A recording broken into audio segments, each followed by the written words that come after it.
Another day, more bad and out-of-touch decisions from the One Piece Treasure Cruise team. Someone could definitely say what's new at this point, but let's discuss about everything in this video. First of all, I want to touch on Pirating Adventures.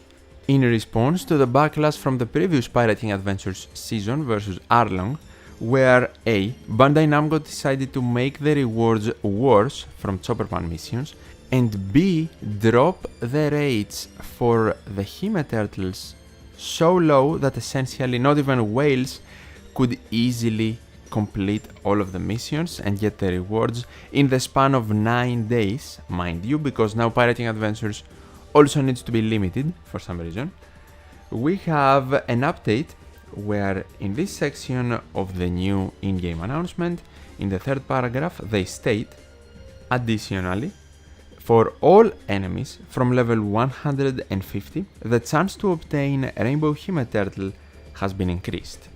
What this means to me is that they decided to collectively increase the drop rates for every boss a little bit and not just for the main boss significantly, which then leads me to my question, who levels the mini bosses to level 150?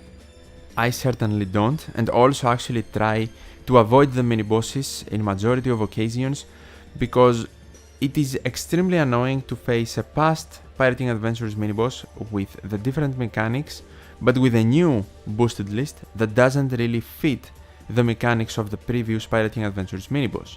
So I can't really be bothered to level the mini bosses, especially to level 150. It would definitely be, in my opinion at least, way better to just increase the drop rates for the new main boss more. And of course now it also depends what they exactly mean by increased, since we don't have exact numbers here, but there is no way they just significantly improve the drop rates for the main boss and a little bit for the mini bosses. It will probably be just a little bit across the board. Does that address all of the issues with Pirating Adventures that essentially they created the previous month? It absolutely doesn't. The Pirating Adventures Hime Turtle Chopperman missions will remain time limited, as we can see a couple of paragraphs below, and of course you can absolutely bet that they won't return the rewards to what they used to be. In some Chopperman mission rewards we were getting 10 gems, for example. They now give us half of that, at 5.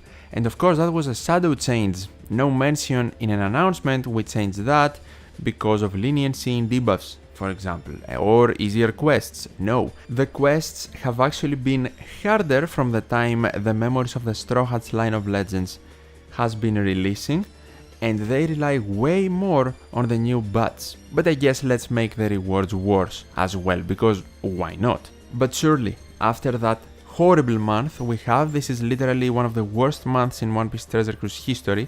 After the 10th anniversary the game is rapidly going downhill. First the Pirating Adventures, then Treasure Map.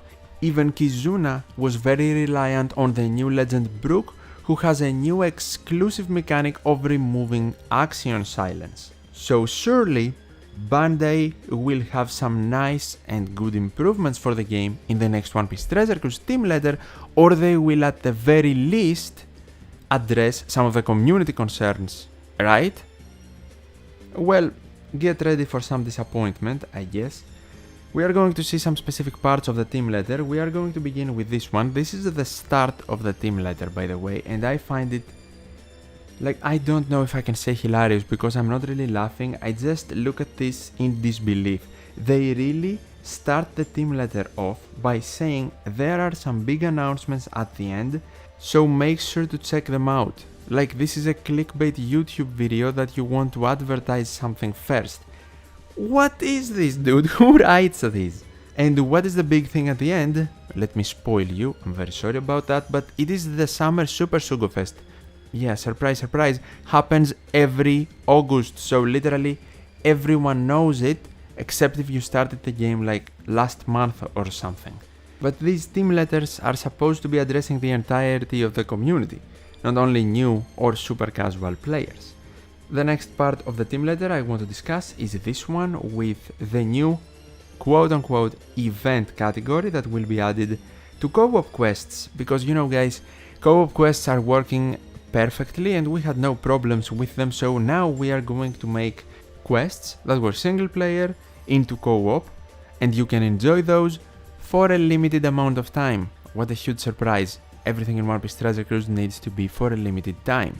But with this new quote-unquote feature, I guess, why are they also not updating the recollection archive? I do not understand why arena units need to take so long, years in Sasaki's case, and more than 1 year in Arena Reiju's case, to get added into the recollection archive. Sasaki is now there, Reiju is still not in the recollection archive, so if you want the unit for its support, for example, but you missed out on the arena event last year, you can't actually get Arena Reiju at all, you are missing out on a free-to-play unit.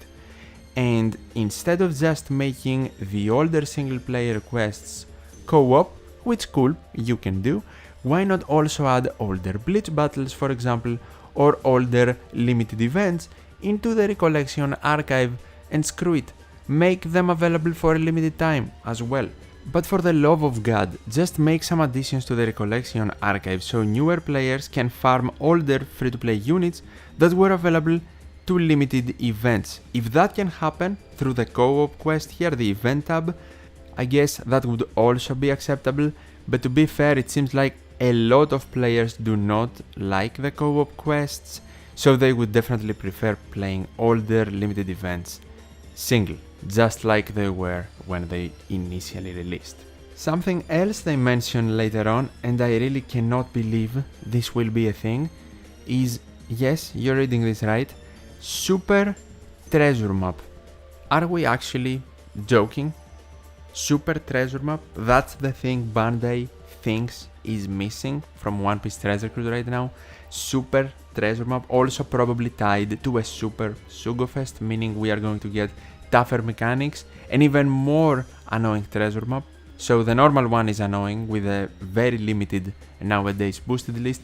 The super version will be super annoying with a super limited boosted list. Are we supposed to be excited about the Super Treasure Map or something? I don't know, but as soon as I read Super Treasure Map, I was immediately triggered. Like, Super Treasure Map, that is what we are doing, right? That's what we need. As a player base, as a game, that is exactly what is missing. Right after the disaster of a treasure map we had last month, let's introduce Super Treasure Map. That will make them happy.